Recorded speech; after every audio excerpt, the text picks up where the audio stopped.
Hi guys, it's Emily from Novel Novels and welcome to today's video. This is my December wrap up part 1. Now, I am full of cold. You will be seeing in future videos more of this. Dreadfully sorry, but I'm still going to film. You know me. Last year I still filmed even when I had COVID. I'm not going to let a cold stop me, trust me. Oh, and the cat's going crazy. This is going to be fun. Well, I'm filming on the 14th because tomorrow I'm at Baz Books. The day before you see this, I'm at Baz Books and I'm not filming on a Baz Books day. So I'm filming just before halfway through the month. I'm completing my 14th book today. I already know the star rating, so I thought I would include that. The 15th book will be finished either today or tomorrow, depending on how I do. Cat's going crazy. So I'm doing really well. It's effectively like a book a day, and that's fine. I can handle that. I don't need to get stressed. Next week, the kids break up from school on the day this goes live, and they have a half day, and then they're off next week.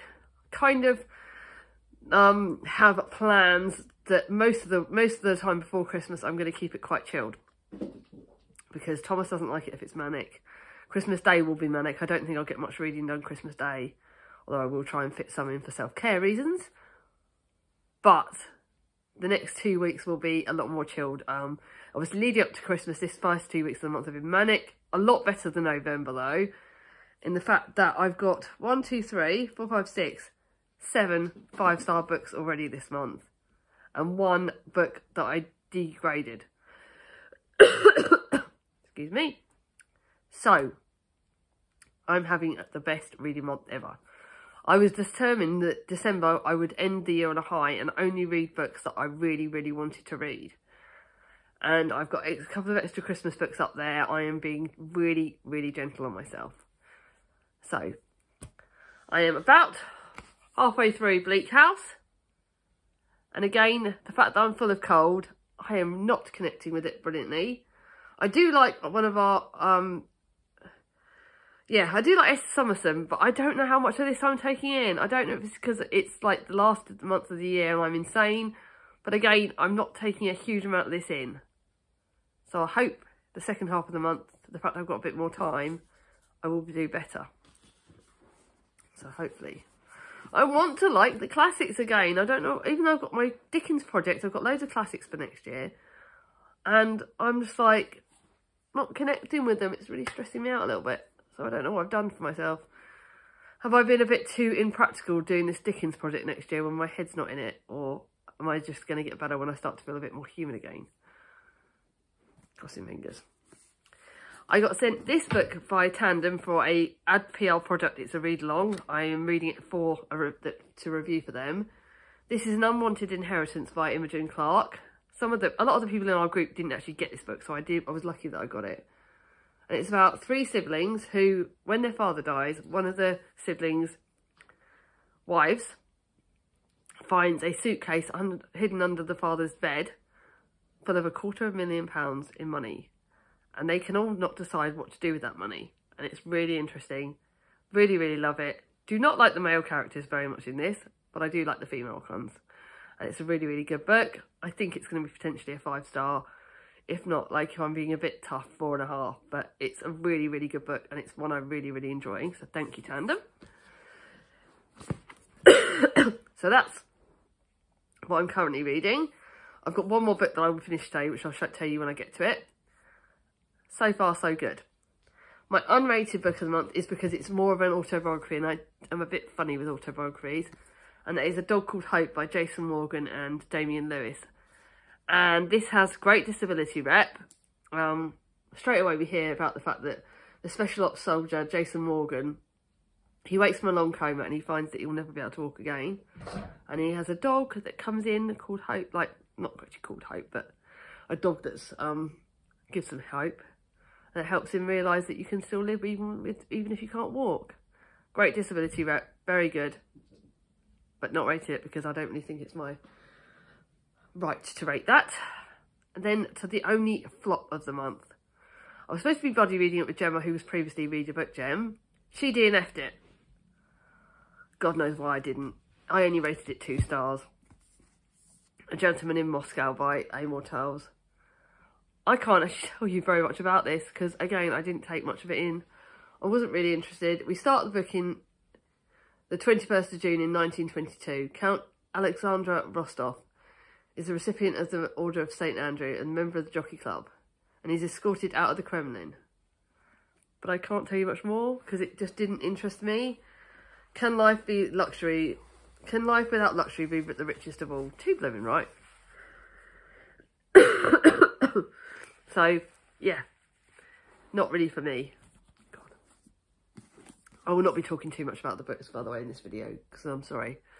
Being full of cold, it's actually, like, probably a bit harder to yeah. So, my 3-star book that I will be finishing today, and that is Katie Flynn's Sixpenny Christmas. To me, this is historical fiction, because it starts... I don't know when the thing is, it doesn't tell you what era it starts in, but there's no way this is current day. And it's about Molly and Reese Roberts. It's about two women give birth on the Christmas Day in the same time at a Liverpool maternity hospital, and there is a chance that their children get swapped at birth, and it's interesting. It's all right. It's not blowing me away. It's all right. I kind of hope that it might go up to 3.5 stars, but it's just all right. Like, I obviously wanted to... It follows you over a long period of time, which is good. Characters are good. But, yeah. I will finish that today. Then, my 6 Tudor Queens book. I rated it 5 stars originally, but I think looking at all the 5-star books I've got, it's not 5 stars. It is 4. It's still a really good book in the series, but it's not. This is definitely more fiction than non-fiction. It is interesting. It's a lot more interesting than a lot of the other books. But I'm not sure how it's portraying Anna. It is Anna of Cleaver. I'm probably saying it wrong. Jem can tell me off. We will be having a live chat on my channel in, at the end. It's supposed to be like the end of December, but I think I'll do it at the start of January. But I will put in the community tab when I'm going to be doing that.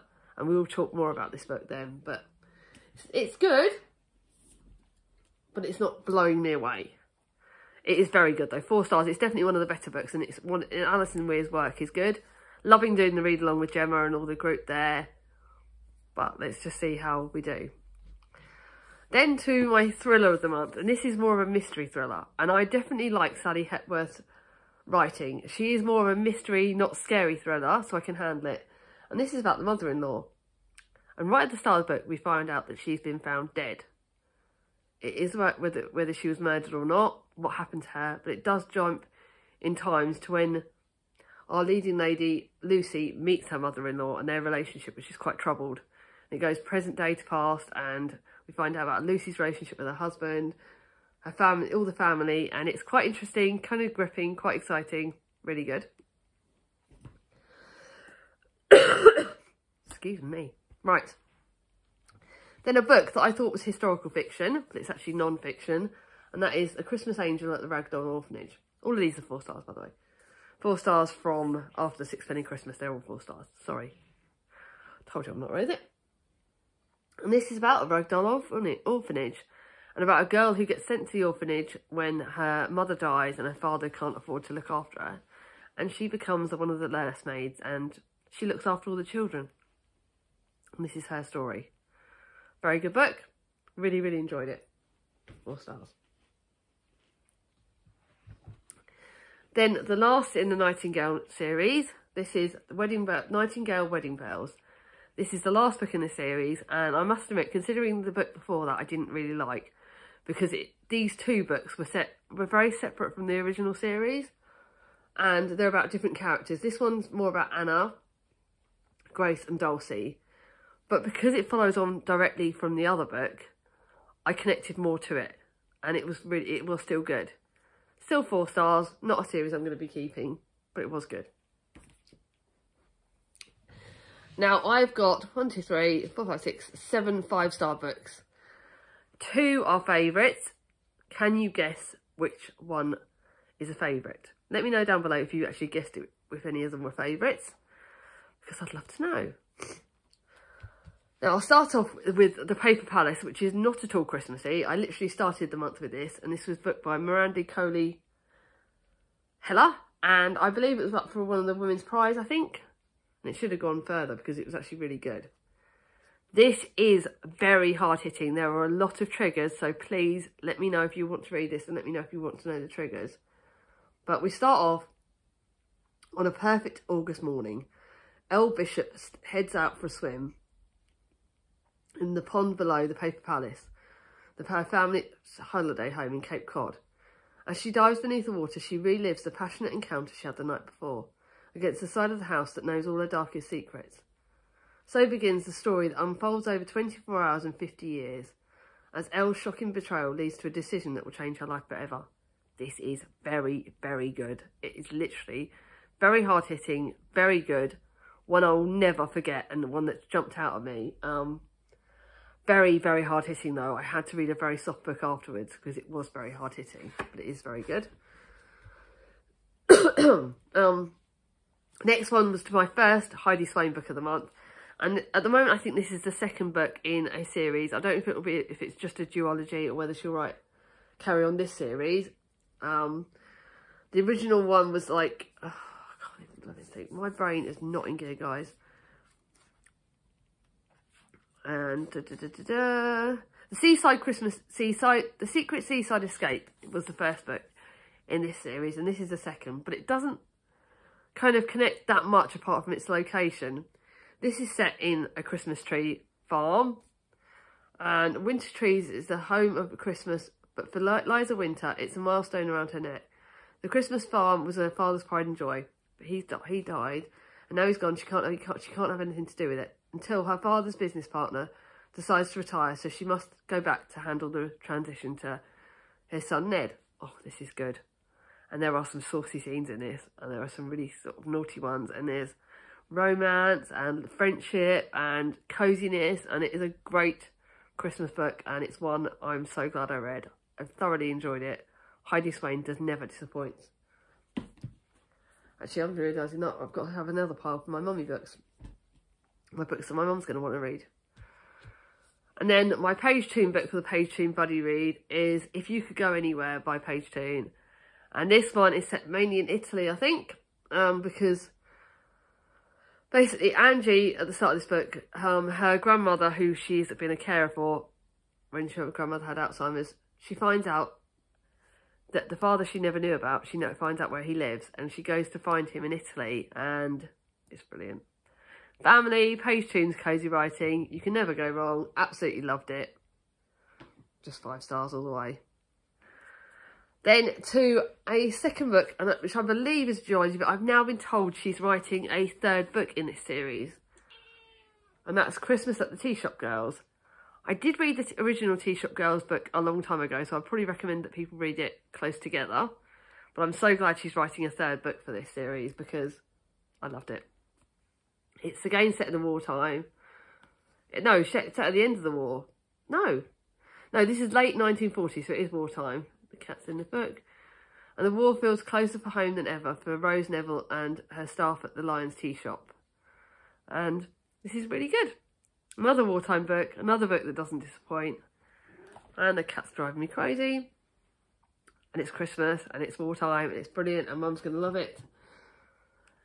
Then a book that is Christmassy because it's magical. It's more magical realism and historical fiction. I think I count it as fantasy. And this starts off when the Great War rages over across Europe. So it's sort of the First World War time. And it's set in the heart of London, and it's the Emporium that sells toys. And there's magic, but again, there is some hard-hitting bits in it. So, good book. Very magical. Really enjoyed it. I think Mum will like it, so I will give that to Mum to read. And a book I literally finished, I think, yesterday. Did I finish it yesterday? Yeah, I finished it yesterday, and that is Merrily Ever After by Cathy Brownlee. I believe there is a book before that, The Merry Christmas Project, which is connected to this, and it really is. You do need to read The Christmas Project before this. And, oh, God, it's brilliant. This book, we go back to Mary, who was in the first book, but we meet a new character called Emily, my name. Two strangers and how their stories connect is very interesting, very exciting, loved it. It does tackle early onset dementia, which we find out very early on because Emily's a carer for her father. And we've got Mary, whose own start life and families. I love the two lead characters. Both lead characters are brilliant. It does talk about family, does talk about found family. It is a hug in a book and I loved it. And then last but not least, The Christmas Bookshop by Jenny Colgan, which got released last year in hardback. It's now in paperback. I'm not promoted any to do this, but I've just found out she's writing a book to be a sequel to this. And I'm over the moon. I love this book. I loved it, loved it, loved it. It's Christmas, it's a bookshop, it's got books, it's a book about books. It's just brilliant. It really is. It's just amazing. And there is a bit of romance, but not the way you expect it to be. It's a lot about the two sisters, a lot about Carmen and her so-called perfect sister Sophia, and Mr. McCready's bookshop. And Carmen doesn't have kids, she's an auntie, and her relationship with her nieces and nephew is just amazing. Her book stuff is great. I thoroughly loved it. And all the way. Yeah, they're kind of giving you a bit of a sneaky peek. This was one of my favourites of the month. So is The Paper Palace. Didn't give you much time, but I do wonder if you would have guessed it. These are two favourites. Very different books, but very books that I would recommend to everybody. Now, sorry this video has been full of me coughing and sneezing and not feeling a bit but I was determined to get it filmed. Let me know down below what's been your favourite books of the month so far. How are your reading months going? I hope you're all ending the year on style with your reading and life in general. And I hope you all have a great second half of December with all the Christmas stuff coming up. Let's all have so much fun. If you like this video, give it a thumbs up. If you're new to my channel and not subscribed yet, ring on my ding-a-ling. And I'll see you all soon. Bye-bye.